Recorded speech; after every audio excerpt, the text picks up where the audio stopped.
Hi everyone, it's Sapphire Esquire here, coming to you again with some more musings and my take on some of the things that are happening, some of the latest events that are going on today. And of course, one of the things that everybody's talking about is the Karmelo Anthony verdict. And just to give you just a general breakdown, I mean, I know everybody knows about it. To just kind of get a general overview, Karmelo Anthony was the young man that was on trial for stabbing to death a classmate at a high school track meet. And he claimed self-defense. He said this young man and his twin brother and friends were accosting him, threatening him, and he pulled out a utility knife and stabbed this young man, and unfortunately the young man died, which is a horrible, tragic thing. And Carmelo Anthony was put on trial, and just a few days ago he was found guilty and sentenced to 35 years in prison. Now, I kind of want to go over what my thoughts are on this situation. And the actual topic of this recording is, I'm not sure if we're going to be able to overcome the errors that were made in this case. And the errors that I'm speaking about were from the parents and the Black community in general. I'm going to go over, yes, there's horrible racism, and there are several things about the case that were problematic. But I think it's more helpful to us as a people and a community to look at the things that we did and could have done differently. First of all, I'm going to talk about what happened in the immediate aftermath of this stabbing. I was listening to a video from the lead attorney. He's the Black attorney that does a lot of YouTube videos. And he had some very interesting observations. He's an expert attorney and criminal attorney. And one of the things that he talked about was the mistake that Carmelo Anthony's parents made. And I remember when they did this, I thought it was odd too. They hired this man, and he went by Minister Dominique Alexander. And I've never heard of this man. I mean, most people hadn't. And it was just kind of, it seemed like a strange thing to do. Unfortunately, even the lead attorney, what he brought out was this man had actually been convicted of shaking a baby. He had a girlfriend that had left him in her 2-year-old daughter in his care, and he shook this baby and basically caused brain damage. He was actually convicted of this. So it was just kind of a strange choice for somebody to pick that person as your spokesperson when your son is fighting for his life. And the lead attorney did point out also that one of the first big mistakes that he made was not becoming friends with, or trying to become friends with, the victim's father. Now, I know his father has recently come out and, made a lot of racist statements and shocking things. But if you remember in the very beginning of the case, he had actually said that he had already forgiven Karmelo. And instead of them embracing that, even if you didn't think it was genuine, the optics of that would have been so great for them to get together and say they're going to pray together and look, the victim's father forgives my son. And that would have been great optics, because ultimately at the end of the day, who you're playing to is the community. And instead of doing that, when Austin Metcalf, who was unfortunately the victim, his father, Jeff Metcalf, came to the press conference, he had him removed. So very bad optics, very bad choice. And I think some of those things did come back to hurt the family. One of the second errors they made, of course, was this lawyer hiring this I don't know. This probably was one of the most incompetent lawyers I had ever seen. And, people are saying, well, he was white. And I don't know. Just because he's white, I don't think may have necessarily thrown the case. But this man's conduct throughout it, one of the crazy things is, I don't know if you've seen a video that's been circulating where he did this ad and was literally saying, well, who do you want? He wants some aggressive bulldog, or do you want me that's very conciliatory and very easygoing and people like me? And I just can't believe who would hire an attorney like that for to defend your son who's fighting for his life. Yes, I could see the benefits of hiring an attorney like that says that he's very non-confrontational and conciliatory. If you're trying to strike a deal, if you want to make a plea deal, then maybe there could be some advantages of a person that's not confrontational, that, gets along with everybody. But if you're talking about a trial lawyer, you want them to be a bulldog. You want them to be more dog than a pit bull. So those are some errors that I'm just not sure why those decisions were made. And they're the type of errors that ultimately could result in their son basically losing a large part of his life. Excuse me. The second thing is, when the verdict went down, the parents were doing interviews, and the demeanor and what they were saying was just so weird. The father was saying stuff like they were set up, and kind of when you hear that, oh, what do you mean? He said, this is unbelievable to me. He said, I should have been more rebellious. I should have objected to things. I was told that I had to hire a white attorney. I was told this. First of all, that is such a strange thing for a grown man to say. You should have been rebellious. You sound like you're a slave.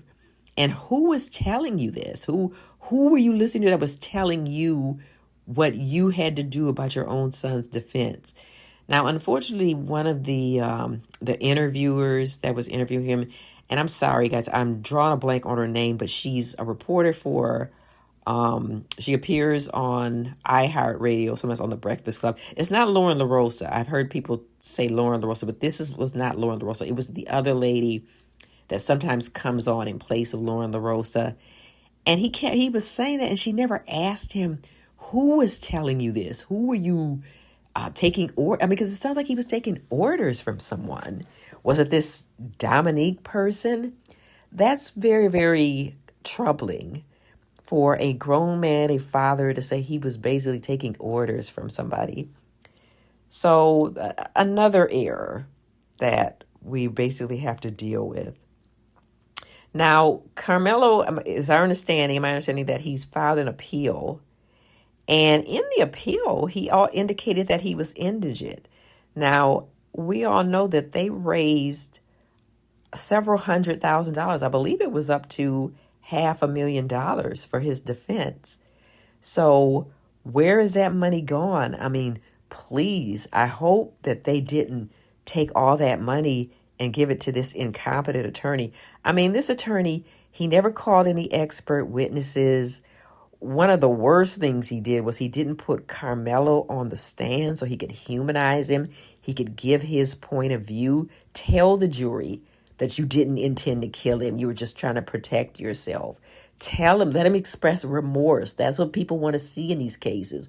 Whether or not you thought the victim had it coming or he was being aggressive, you have to always show remorse when you take somebody's life. That's just a given. You have to do that. And he didn't do that. I mean, he barely cross-examined anybody. I know there was one witness that said they didn't really know Karmelo. And as it turns out that this person's witnesses, Karmelo was actually dating his cousin. So the defense was just so lacking. And I hope that they didn't take that money that they raised, because a lot of us, contribute to that fund. I contribute to that fund. And now that he's trying to do an appeal, he's going to have to raise money again if he's indigent. And who's going to want to contribute to that if we think that the money's going to be spent very incompetently? So there are a lot of issues with this case. Now, I know that this was a outcome mainly to do with race. We know that. The fact that they struck all the black jurors, that obviously, and that's actually a good basis for appeal because that's actually unconstitutional. But the problem with that is that takes time. And Karmelo's already in prison. He's going to spend time till it goes up on appeal and courts decide whether or not it was and agree that it was unconstitutional. Unfortunately, one of the mistakes that we made as a community is my understanding that there were some prospective black jurors that said things like that because they give you questionnaires, they ask you things. They ask you, one of the main things is, do you think you could be impartial? Did you think you're capable of rendering a fair verdict? And some of these black people said that they couldn't because they didn't want to see a young black man go to prison and he shouldn't be on trial. And we can't be that naive. We can't be that stupid or selfish because those people had to be either very stupid or very selfish. They just didn't want to serve on the jury. And this young man's life was in the balance. I don't know if everybody knows that, but all it takes is just one holdout. They have to, when they're convicting somebody of murder or a criminal crime, they have to have a unanimous verdict. All they needed was one person to hold out, and it would have been a hung jury, and the judge would have had to declare a mistrial. And then you never know what the prosecution is going to do at that point. Maybe they don't want to put the county or the state to the expense of another trial. They could have offered a plea deal that was a lot better than what they possibly could have been offering before. So we just have to think smarter. We just have to be better at this, guys. And like I said, I know that racism has a lot to do with it. We can look at all the other self-defense cases from George Zimmerman, who actually got out of his car, chased a young man going home, accosted him, fought with him, and then killed him, and they called that self-defense. They called this Rick Chow man that chased a 14-year-old down, shot him in the back, and they called that self-defense. So we know that the only reason, one of the reasons why Karmelo was convicted and said it's not self-defense is because he was black. Daniel Penny literally snuck behind a special needs, obviously mentally ill man that was talking on a New York subway to himself. Anybody that's ever been to New York and took public transportation knows they have all of those people like that. They have people walking down the street talking to themselves, hollering, yelling. If you've been to New York or any other large city, you have people that are mentally ill that are on, public transport.